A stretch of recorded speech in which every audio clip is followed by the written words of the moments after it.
আমি যে মোবাইলটো হাতত লৈয়ে ৰিলছ শ্বৰ্টছ আদি স্ক্ৰল কৰিবলৈ আৰম্ভ কৰোঁ, কিমান সময় ক'ব নোৱাৰাকৈ এনেকৈ উদ্দেশ্যহীনভাৱে স্ক্ৰল কৰি থাকোঁ, কিহৰ কাৰণে জানেনে?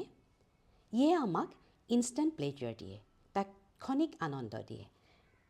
তেনেকৈ তাৎক্ষণিক আনন্দৰ কাৰণে ৰেষ্টুৰেণ্টত যাওঁ, মলত ঘূৰোঁ, পাৰ্টি কৰোঁ।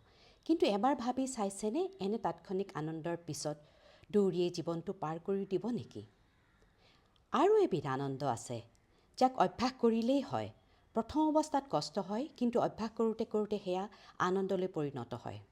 আমাৰ মগজুৰ নিউৰ'প্লাষ্টিচিটিয়ে বা ব্ৰেইন প্লাষ্টিচিটিয়ে নতুন পৰিৱেশত অভ্যস্ত হোৱাত সহায় কৰে।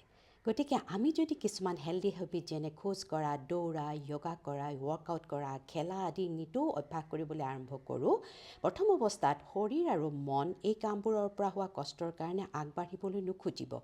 প্ৰেক্টিছ কৰি থাকিলে, দৈনিক অভ্যাস কৰি থাকিলে এই হেল্ডি হেবিটছবোৰেও আমাক ইনষ্টেণ্ট প্লেজাৰ বা তাৎক্ষণিক আনন্দ দিব। আগতে আমি যিবিলাক সাময়িক সুখৰ পিছত দৌৰিছিলোঁ, তাতকৈ বেছি আনন্দ দিব। জীৱনটোৰ গতিয়ে সলনি কৰি দিব। কথাষাৰ আপুনি বিশ্বাস কৰেনে? কমেণ্টত জনাবচোন। মোৰতো এনেকৈ ব্যায়াম কৰি বা দৌৰি খুবেই ভাল লাগে।